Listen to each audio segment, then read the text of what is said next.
Hey, Summer. I just want to touch base on how we're dealing with my father's death. So this morning I told you that my daddy's body stopped working, and you didn't seem to react to it very much. You immediately told me that he was in heaven, so it really made me think that the other people involved here have done quite a bit to prepare you for this by telling you that he was going to go to heaven, or by telling you that that's where people go when they die. Now, I'm only upset about this because I had asked to be the one to tell you that my father died. I asked the Schmidtley family if I could be the one to tell you that out of respect, and asked that they respect that. And they committed to that. And I find it hard to believe that Brittany wouldn't break that promise, especially considering how much time she spent with you this week, where she wouldn't allow me to see you because she didn't want me to tell you what my beliefs were about all of this, which I was very hurt and angry about, because it was this entire week after my father passed away that I couldn't see you because she refused to let me see you unless I told her, unless I promised not to share my beliefs about mortality and spirituality with you, which, that's a whole other discussion about why that would be upsetting. Regardless, I want to focus on how I'm going to handle this with you. So you really brushed it off right away. I mean, you got up and you wanted to play, and I really see that as because it was drilled into your head that he didn't really die, that he just went somewhere else, and that you're going to see him again. Now, in my opinion, that is fantasy. It's wishful thinking, for sure. And as far as we know, we are never going to see him again. I think as far as we know, we are likely to not see him again. There's no real evidence to the contrary. I'm open to that possibility, but I think there's all kinds of explanations for why people would believe and have believed in the past that a person has a soul, and that when they die, that soul goes to some other place, like heaven or something else. But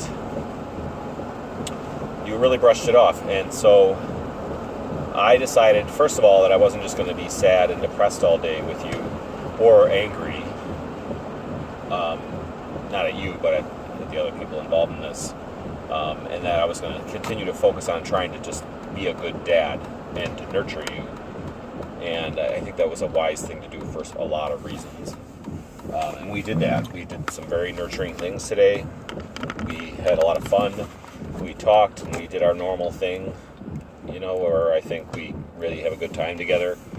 And I wasn't at my best because of my dad having passed away recently, but we connected today, and I was really glad that I decided to focus on that and push these other things out of my mind. Now, I did try to talk to you several times, and I did successfully talk to you several times about mortality, and I was able to talk to you about what happens to a person's body. I've been trying to talk to you about the human mind and the brain, and how our thoughts and feelings are in the brain. I basically want to explain to you what my point of view is on mortality and a human soul, and what happens when we die, and how to cope with that, and how to deal with that mortality. And I think, so I want to focus on how we treated my dad really well, that he really loved you, he really loved me, he did his best in the time he had on this earth, and he knew he was loved. I did everything I possibly could have to let him know that he was loved. Looking back, now I have regrets. Now I have a clarity of where I could have done better. But I don't think it's smart to let that haunt me. I bet that's probably normal for people to see in hindsight. But I do feel really bad about that. In fact, that's something I'm gonna really need to deal with. But in spite of how many mistakes I made, I really tried for all of my life to be good to him. And I think there's a lot of peace that can be had from that.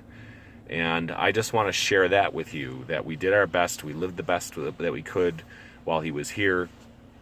And I want to honor him. I want to remember the most wonderful things about him. I want to talk about the wonderful experiences that we had together and remember those things.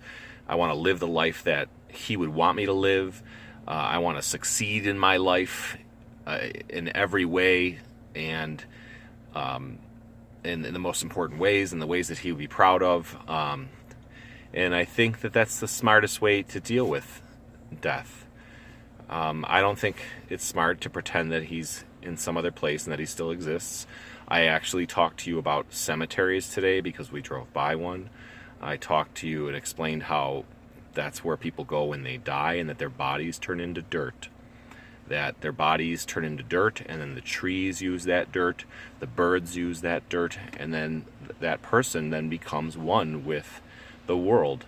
They become one with nature, trees and the dirt, and not even in any kind of supernatural way, but that all of your body and what was your existence is absorbed by the world around us. And I think you can see that in a way as beautiful, and I think that that is the reality of that transformation. And I think confronting that for what it really is really the only way to move past it.